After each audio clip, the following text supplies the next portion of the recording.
Hey everybody, Brian the Wild Armenian, Rat Ride Carport Builder Mechanic, whatever you want to call me. Don't call me late for lunch. Alrighty, I am back on working on the 49 Ford F1 pickup truck, and it's got a 53 Merc Flathead 8.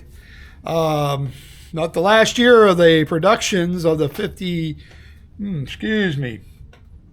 of the Flatheads, and that's the last year of the production of the Flathead V8 for Ford and Merc.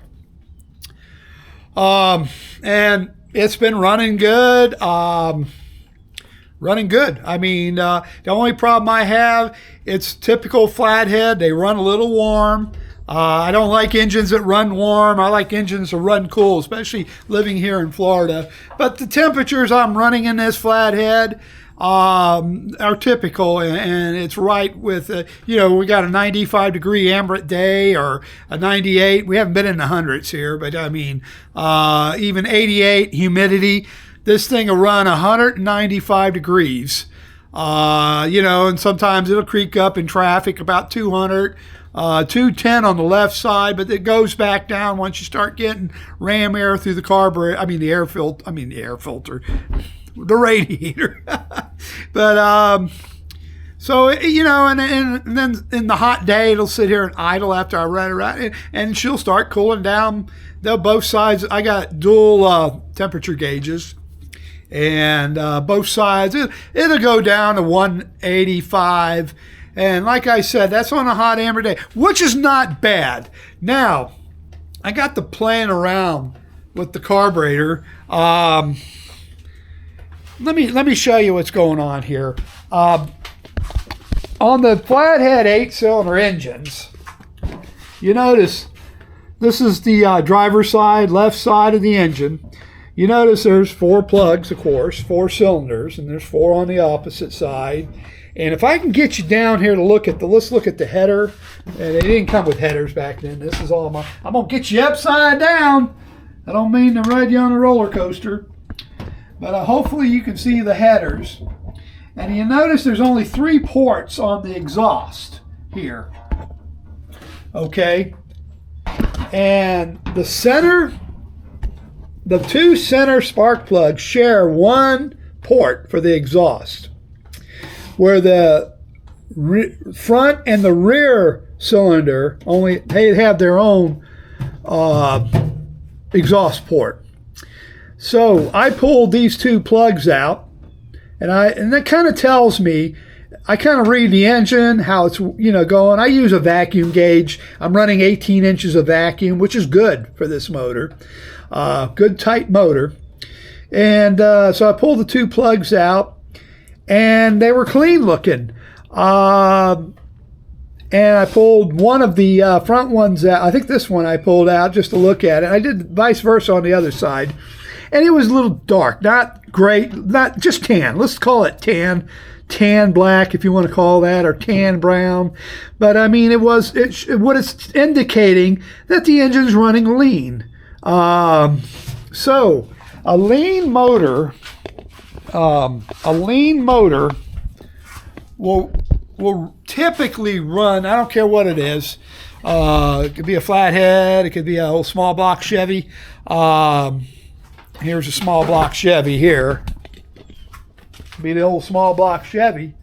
And they run lean, they run tendency a tiny bit hot. And a lot of times you won't ever notice it. You can use one of these, beep, and read the temperature that way. But a lot of times you won't notice, but the engine will notice. You have to go dive down and diagnose it to find out, like I did on the spark plugs. I would feel better. I know the engine's running good. I would feel better if it was running a little cooler internally. And I'm not talking about what I see on the temperature gauge. There's dual temperature gauges. This engine has a right and a left temperature gauge, mechanical too. So I'm accurate on that, but really it doesn't really dive deep in, what I can see If an engine's running a little richer, it'll be a little cooler. That's what I'm getting at. And what I've been playing around with, I talked to a guy here in Florida. I'm in Florida, and he's down coastal area, and he's got a vintage speed shop called, his name is Charlie Pride, and really nice, very knowledgeable man.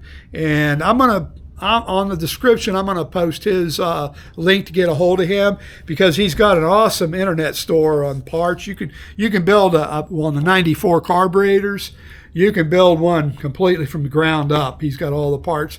He sells the 3.2s, setups and all that, all the linkage. And I know somebody, a friend of a friend that has one, and he has had no problem. He's got the whole setup, 3.2s, carburetors. I think he's running 94s, and it's been awesome. The guy's happy with it.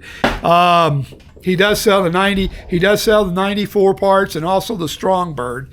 And I believe on a lot of his, I think on his site, I was looking around. Of course, I wasn't looking for parts for those, but on these modern Holley carburetors, which I call, they're not modern anymore, but I mean modern to the 94s, these Holley carburetors here, he has, I believe he had parts for them, but I'm not sure. Just go on his link and look at it. But this is a 4-barrel, and this is not a double pumper. It has this tube that gets gas to the back float bowl, and a double pumper would have 2 accelerator pumps on each side, and that's more for the racing, and they can run them on street too. So I called Charlie up, and he's very helpful, and he the carburetor, even the 53, I know it's a 49 truck, and I've got a 53 flathead in her, and but he looked up the carburetor, the number I gave him. Like this one, it's not this is a EBU, which that one ain't. That's an A, basically like where we at? This one here that I got all apart. Ford. It says Ford on the side, and the carburetor that he looked up, the one I'm running, is 8BA style, with the 8BAs with the flathead 8 engine. This is the Merc engine, but anyway. He said the jet should be a 51. And these are the jets. Let me get a clear piece of paper, or a white piece of paper, so you can see. I don't know if that's helping you out any. Let me get this carburetor. There you go, if you can see that better. I'm sorry about that. But these are the jets. It takes 2 jets. And I guess you go jet. That's a jet, but now they're jets. But anyway, on the side, I read the number off in a 51. He said on this carburetor I'm running should be either a 51 jet or a 52, which is, which I was running. So that's why she's running really good. I mean, running sweet. I mean, running really idling. I can adjust it. Now, I did call him back because I forgot to ask him a question. And remember I talked about my spark plugs were clean looking, and I don't like that. Well, this is an adapter plate, and I'll be honest with you, this is the Merc. As far as I know, this is the Merc intake. This is a 4-bolt carburetor that was on here. I had to get this adapter plate, and this is a 3-bolt carburetor. The 94s are a 3-bolt. Well, I had to get an adapter plate. And that brings me up, what do you think, about over a couple of inches, maybe about a couple of inches. And then this piece here. So now the carburetor's sitting raised a little bit. And now, to me, in my mind, well, okay, I know I'm running the right carburetor and the right engine, but we got a little bit of the adapter there. So I'm messing with, well, I'm not messing, well, I did, I guess, when I bought the adapter plate, instead of finding the 4-bolt carburetor. Now, and I really haven't researched what mercury had on that, but it doesn't matter on the carburetors, what I'm trying to say on the jetting, for what the spec should be. So in my mind, I've got a little, I mean, if you want to go that little bit of raise on that intake, and then the adapter plate that I have, my Lord, that's 4 inches there. So that's messing with the air-fuel mixture, which would make her lean. Okay, so Charlie told me 51 to 52. So now I want to go and make it rich or fat. In other words, burn more fuel. So I'm going to play around with the jetting. You can play around with the power valve too, but at this point, it's more the jetting I want to play around, and it's a give and take. Well, I pulled out of this one here, which was the, this is the EBU carburetor. And you notice they're all three. This is an old 3-bolt setup. I don't know which one this came out of. Maybe you guys out there leave a comment where the EBU came out of. I might have one time. But I put the 51 jets from that one. This one had 55 jets. So I took the 55 jets and put them in this carburetor. A little bit of richness, not much. So what I've found out now, I have back on this modern Holley carburetor, 4-barrel. That is not a double pumper, like I said. There we go. Now, what's nice about Holley, if I show you, I already took them out, but I'll show you where they go. Jets go here on this modern carburetor, where the jets on the 94, let me watch that screwdriver go in through the hole, and there, bam, they go in there, and then one there on the old 94. And then got them in this vintage now, those 94s. Well, these two here, jets, I looked at them and they're 65 jetted. So what I did, they screw right in to my old vintage carburetor. I'm about to lose my camera. Hold on there. There we go. It fit in perfectly. They go right in there. Here's the jets. They go down in there and you feature in there. And this is the plug for the bowl. There's 2 plugs. That's where they go. They do have a tool that where you don't even need to pull the carburetor off the motor, and you can service it right there.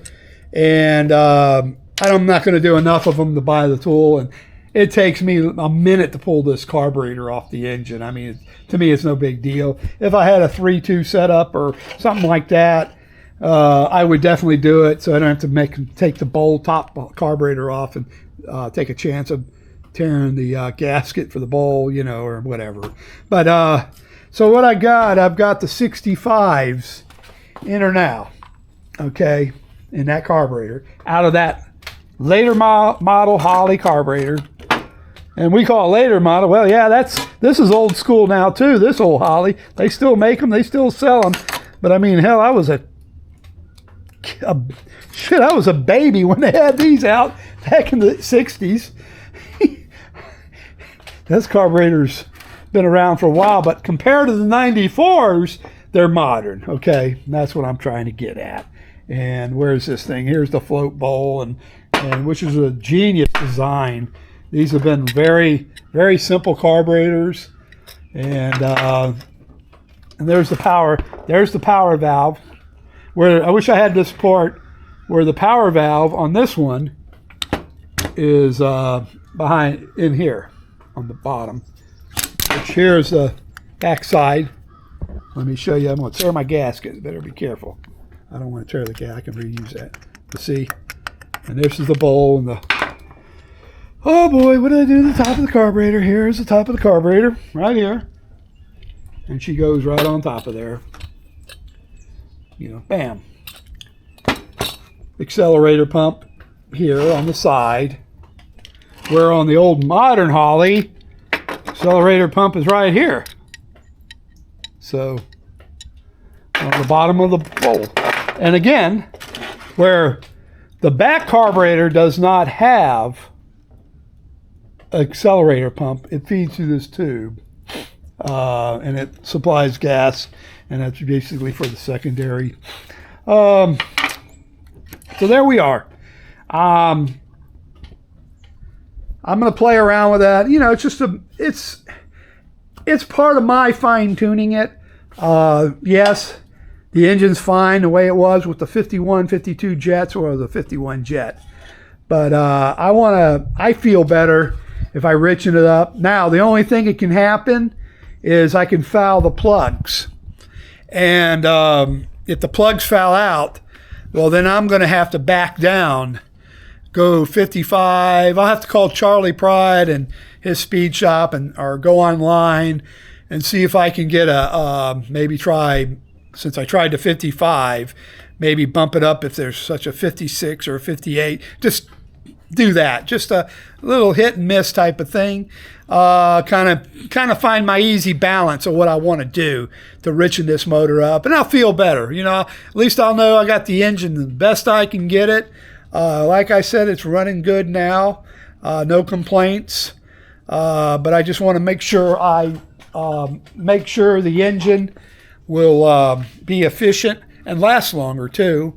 Overall, it's good for everything. Good for the motor, good for the oil, and so that's where I'm at with that. I don't know what else to tell you at this point. I'm going to run it and see what happens. I can give you an update on it, and we'll take it from there. Other than that, everybody, y'all take care of yourself, and be good to yourself. God bless you, and thank you for watching. See ya.